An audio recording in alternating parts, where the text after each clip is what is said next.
A veces me preguntan cómo aprendí a pensar así.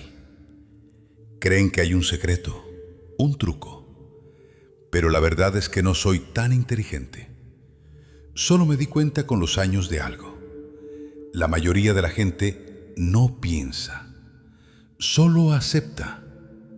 Déjame explicarte. Cuando era niño, unos 10 u 11 años, mi papá me llevaba de excursión a la Sierra Madre Occidental. Caminábamos por el bosque y me señalaba los pájaros. Un día señaló uno y me dijo: ¿ves ese pájaro? En italiano se llama fringelo, en portugués pintasilgo, en chino jinyao. Luego se detuvo y continuó: mira, ahora sabes el nombre de ese pájaro en todos esos idiomas, pero sigues sin saber nada sobre el pájaro. Solo sabes cómo lo llaman los humanos en diferentes lugares. Entonces nos pidió que lo observáramos. Nos dimos cuenta de que el pájaro se picoteaba las plumas constantemente. ¿Por qué? Porque tenía piojos que se alimentaban de las proteínas de sus plumas, y el pájaro tenía que limpiárselos. Los piojos comían proteínas, ponían huevos. Había cada vez más. El pájaro pasaba la mitad de su tiempo solo para mantenerse limpio. Esa lección nunca se me olvidó. Saber el nombre de algo no es conocer la cosa. Lo que hoy llamamos educación es, en su mayoría, memorizar nombres y etiquetas. Pero pensar de verdad es preguntarse qué está pasando aquí en realidad. Esto lo noté más tarde, cuando tomé clases avanzadas de física en el IPN y la UNAM, junto con los estudiantes más brillantes del país. Estudiábamos mecánica cuántica o teoría electromagnética. El profesor escribía esas ecuaciones enormes en el pizarrón y todos las copiaban cuidadosamente en sus cuadernos. Terminaba la clase. Alguien levantaba la mano y preguntaba: «Profe, ¿qué significa esta ecuación?». Y el profesor la explicaba de nuevo con símbolos diferentes, otro lenguaje matemático. El estudiante asentía satisfecho. Pero yo me quedaba pensando: espera un momento, ¿qué significa esto? No pregunto qué dice la ecuación. ¿Qué está pasando en el mundo real que esta ecuación describe? Mira, hay una diferencia enorme entre saber algo y comprenderlo. Mucha gente, incluso los muy estudiados, confunde estas dos cosas. Creen que entienden porque pueden repetir lo que les dijeron, porque aprobaron un examen o conocen términos técnicos, pero no entienden. Después de la guerra, trabajé en el proyecto de la bomba atómica en Los Álamos. Luego fui a Brasil a dar clases de física en la Universidad de Río de Janeiro. Un lugar maravilloso. Estudiantes brillantes tomaban su educación muy en serio. Pero noté algo raro. Estos chicos podían leer los libros de texto de memoria, de principio a fin. Lo tenían todo memorizado. Pero cuando les hacía una pregunta simple como: ¿qué pasa si hago pasar la luz a cierto ángulo a través de un filtro polarizado?, se quedaban en blanco. Nunca habían pensado en eso. Solo sabían lo que decía el libro, no el por qué ni qué significaba. Empecé a hacerles las preguntas de otra forma. Olviden el libro, les decía. Están caminando por la playa. El sol golpea el agua. ¿Por qué ese reflejo es más brillante desde ciertos ángulos? No podían responder. No tenían el hábito de pensar sobre el mundo que los rodeaba. Tenían el hábito de memorizar lo que se les decía. Fue entonces cuando entendí: pensar no es un talento innato, es un hábito construido. Y la mayoría de la gente nunca lo desarrolla, porque nadie les enseña cómo hacerlo. Entonces, ¿cómo se adquiere este hábito? ¿Cómo obligas a tu cerebro a pensar en lugar de solo aceptar? Lo primero que aprendí, y que de niño hacía naturalmente sin darme cuenta, era convertir todo lo que aprendía en algo que pudiera ver, tocar o imaginar. Cuando alguien me hablaba de átomos, no memorizaba. Los átomos son partículas pequeñas que forman la materia. Los imaginaba. Visualizaba cómo chocaban, cómo rebotaban. Me preguntaba, si tuviera ojos diminutos y pudiera ver los átomos, ¿qué vería? Luego, cuando estudiaba física en la UNAM, hice lo mismo con las ecuaciones.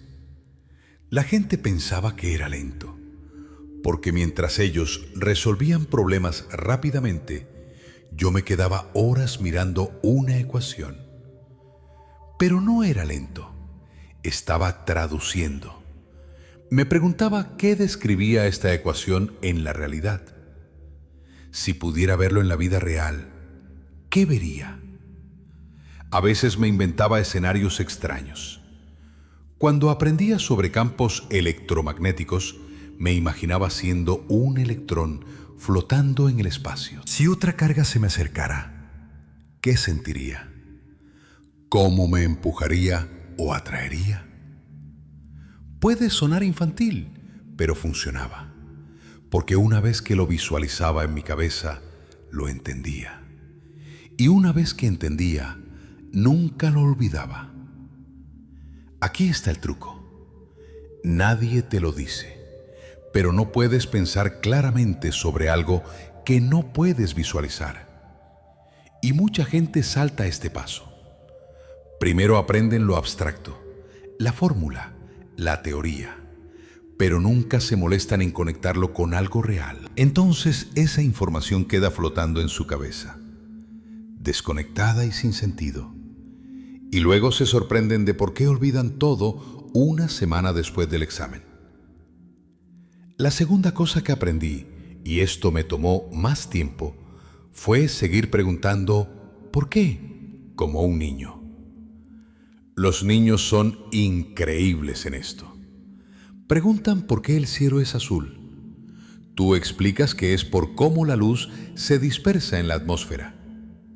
Ellos preguntan ¿por qué la luz se dispersa? Tú dices que es porque las moléculas de aire son pequeñas e interactúan con las ondas de luz. Ellos preguntan ¿por qué interactúan? Y siguen hasta que finalmente dices, en realidad no lo sé exactamente. En algún lugar perdemos esta cualidad. Nos da vergüenza hacer preguntas básicas. No queremos parecer tontos. Así que solo asentimos y fingimos entender. Pero eso es un desastre, porque si no entiendes los fundamentos, todo lo que construyas encima será débil. La tercera y tal vez más importante, aprendí a no tener miedo de no saber. Suena simple, pero no lo es. La mayoría de la gente se muere de miedo de admitir que no entiende algo. Piensan, pareceré idiota, y hacen teatro. Asienten como si entendieran.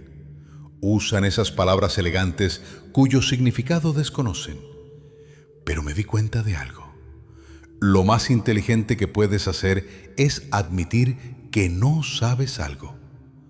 Porque una vez que lo admites, puedes empezar a aprender de verdad. Pero si finges saber, te quedas estancado. Dejas de preguntar, dejas de pensar. Entraba a seminarios en la UNAM o el IPN. Algún físico famoso daba una charla súper técnica. Todos asentían como si entendieran cada palabra. Quizás algunos sí, pero yo casi nunca entendía todo. Así que levantaba la mano y hacía la pregunta más básica. A veces la gente me miraba como diciendo, ¡qué simple! Pero ¿sabes qué? Muchas veces, después de que hacía esa pregunta, 2 o 3 personas se me acercaban y decían, gracias por preguntar. Nosotros tampoco entendíamos. La verdad es que mucha de la expertise que vemos es gente haciendo teatro. Han aprendido el lenguaje. Saben qué palabra usar dónde, pero no entienden realmente de qué hablan. Si escuchas con atención, puedes darte cuenta. Porque si les pides que expliquen el tema simplemente, no pueden. Inmediatamente recurren a términos técnicos, a jerga. Lo complican, porque ellos mismos están confundidos. Por eso me puse una regla.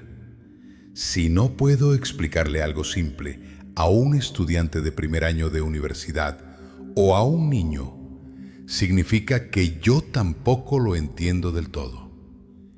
Y eso no es un problema. Solo significa que necesito pensar un poco más en ello. Hay algo más. Aprendí a disfrutar no saber. Cuando me encuentro con algo que no entiendo, me emociono, porque significa que hay algo nuevo por resolver, un nuevo juguete con el que jugar. Cuando trabajaba en Los Álamos, en la bomba atómica, bajo toda esa presión, me había agotado. La física se había convertido en una carga pesada y seria para mí. Solo ecuaciones y presión. Cuando terminó la guerra y volví a Cornell, decidí simplemente jugar. Dejé de preocuparme por hacer un trabajo importante, por escribir artículos importantes. Iba a pensar en lo que me resultara interesante, nada más. Un día, en la cafetería, un niño lanzó un plato al aire. Me llamó la atención cómo oscilaba mientras giraba. El plato tenía el logo de la universidad y me di cuenta de que el logo giraba más rápido que la oscilación del plato. Me pregunté por qué. Fui a mi oficina y resolví las ecuaciones solo por diversión. ¿Cuál era la relación entre esta oscilación y la rotación? Resultó que este pequeño problema estaba conectado con principios muy profundos de rotación y momento angular. Y ese absurdo proyecto, en el que trabajé solo porque me parecía divertido, años más tarde, se convertiría en investigaciones que me ganarían el Nobel. Pero en ese momento no lo sabía. No estaba tratando de hacer algo importante. Solo estaba jugando. Solo tenía curiosidad. Si voy a ser honesto, ese es el verdadero secreto. No fuerzas a tu cerebro a pensar como un genio. Solo le permites ser curioso como un niño. Haces preguntas. En lugar de aceptar lo que te dicen, intentas ver realmente qué está pasando. Admites cuando no entiendes y sigues pensando en ello hasta que lo entiendes. La mayoría de la gente se detiene antes de empezar. Esto es muy complicado para mí. O no soy lo suficientemente inteligente para entender esto. Prefieren confiar en los expertos. Pero entender no se trata de ser inteligente. Se trata de ser determinado. Se trata de importarte lo suficiente como para pensar en algo en lugar de simplemente aceptarlo. Pasé mi vida entre las personas más inteligentes del mundo. Conocí matemáticos increíbles, incluyendo ganadores del Nobel. ¿Y sabes qué? Algunos eran realmente genios, pero la mayoría eran simplemente personas que nunca dejaron de hacer preguntas. Gente que no aceptaba algo solo porque todos lo aceptaban, que seguía pensando en un problema incluso cuando todos los demás habían pasado a otro tema. Tú también puedes hacer esto. Todos pueden. No necesitas ser especial. Solo necesitas importarte lo suficiente como para intentarlo. Así que la próxima vez que alguien te diga algo, no importa quién sea, no lo aceptes de inmediato. Pregúntate, ¿qué significa esto realmente? ¿Puedo visualizarlo en mi cabeza? ¿Puedo explicárselo a otra persona con mis propias palabras? Si no puedes, significa que aún no lo entiendes. Y eso no es un problema. Ahí es exactamente donde comienza el pensar.